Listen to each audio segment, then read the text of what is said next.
Bonjour, ici Daniel Desjardins, le créateur de l'Alchimie du cœur et le canal des guides de l'unité. Un des secrets des gens vraiment heureux, c'est qu'ils sont capables de rester dans le moment présent, d'être ici, maintenant, peu importe ce qui se passe. C'est sûr que la vie ne nous amène pas toujours ce qu'on voudrait consciemment, et c'est là que notre jugement entre en jeu, où est-ce qu'on observe des choses qu'on a reçues ou qui viennent à nous, et on a de la difficulté à faire le lien entre ce qu'on a demandé à l'univers et ce qui vient vers nous.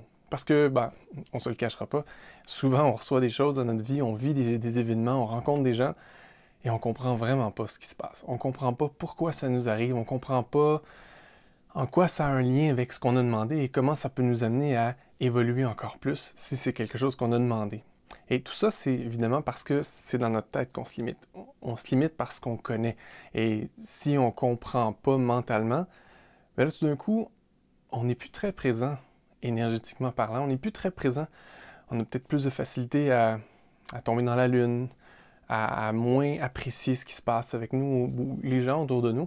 Puis là, tout soudainement, on est beaucoup moins heureux. Parce que quand on n'est pas vraiment présent pour profiter de la vie, ben, on n'est pas vraiment heureux par définition. Et vous allez peut-être observer, parce que je vous ai dit ça, plein de gens dans votre entourage, plein de gens dans les transports en commun, dans les rues, dans les magasins, où est-ce que vous voyez qu'il n'y a pas de lumière ici, hein? C'est comme un peu vide. Ils sont pas stupides, ils sont juste pas là. Ils sont pas présents pour profiter pleinement de la vie. Et, ben, une des causes derrière ça, c'est que justement, parce qu'on comprend pas nécessairement tout ce qui se passe, ben, ou du moins on voit pas le lien entre ce qui se passe et ce qu'on a demandé à l'univers, ben, d'un, on peut tomber dans le mode où est-ce qu'on se sent victime, et de deux, ben, on cherche. Puis où est-ce qu'on va quand on n'est pas là, quand c'est vide ici, là? Ben, on essaie d'aller chercher. OK, où est-ce que ça pourrait être mieux? Qu'est-ce qui pourrait être mieux? On se projette dans le futur, on regarde dans le passé, mais en fait, on n'est pas ici. Mais une des choses que je remarque le plus chez les gens, c'est que les gens se projettent beaucoup dans le futur. Ils essaient toujours d'aller voir si ça serait mieux dans le futur. Ah, je suis sûr que ça va être mieux dans le futur. Ou dans le futur, je vais avoir ça. Ou dans le futur, je vais être comme si, ou telle chose va m'arriver, ou je vais gagner le loto, ou peu importe. Mais quand on est dans le futur, on n'est pas ici. On n'est pas dans le moment présent. Et c'est vraiment une des choses que j'ai remarqué qui était cruciale. Pour vraiment être heureux et pleinement apprécier la vie, ben, il faut être ici. Si on n'est pas là, on n'apprécie pas grand-chose. Et surtout, notre point pivot pour changer notre vie et notre réalité, c'est le moment présent. Alors, si on est toujours dans le futur, ben, on n'est pas là pour changer ce qui va arriver dans le futur. C'est quand même ironique. Donc, on essaie d'aller dans un futur, mais parce qu'on est justement dans des futurs potentiels, on n'est pas ici pour influencer ce futur-là en étant posé, centré. J'ai un processus pour vous aider.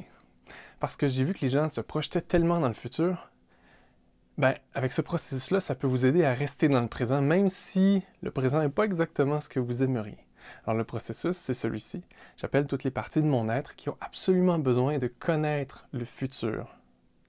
Je vous remercie de votre présence et je vous accueille. Parce que c'est souvent ça, en fait. On est inquiet à propos du futur. Est-ce que ça va bien se terminer, cette histoire-là? Est-ce que ça va m'amener où est-ce que j'aimerais être? Tout ça, c'est dans notre tête encore. Si on était juste présent, dans le moment présent, à l'écoute de notre cœur, qu'on se laissait guider par notre source, ben, on suivrait toujours le chemin le plus facile, même si c'est pas toujours ce qu'on pense, même si ça n'a pas toujours l'air, en fait, ça a rarement l'air de quoi on aimerait que ça ait l'air, mais c'est toujours mieux. C'est toujours vraiment mieux. Croyez-moi mon expérience, croyez dans l'expérience que j'ai vue à travers des tonnes de personnes, c'est toujours ça. Les gens ont une idée de ce qu'ils aimeraient dans leur futur, et ils essaient de le définir comme ça, puis là, ils se sont imaginés qu'il y avait un chemin pour se rendre à leur futur. Mais c'est pas ça qui arrive. Ou s'ils prennent un chemin qui a l'air de les amener là, ça déraille, ça dérape. Ça les amène pas du tout où ils pensaient aller. Alors, si vous étiez simplement dans le moment présent, plein de gratitude, à apprécier ce qui est là, à être heureux, ben, le fait d'être heureux attire d'autres raisons d'être heureux. Et tout ça, ça nous amène dans un cheminement de plus en plus joyeux, heureux, plein de bonheur, mais toujours dans le moment présent. Donc, souvenez-vous de ce processus-là la prochaine fois où vous êtes en train de chercher dans le futur quelque chose qui n'est pas encore là. J'appelle toutes les parties de mon être qui ont absolument besoin de connaître le futur. Je vous remercie de votre présence et je vous accueille. Je vous laisse jouer avec ça. Je vous invite aussi à rester dans le moment présent et à l'apprécier pleinement. Je vous souhaite une merveilleuse journée.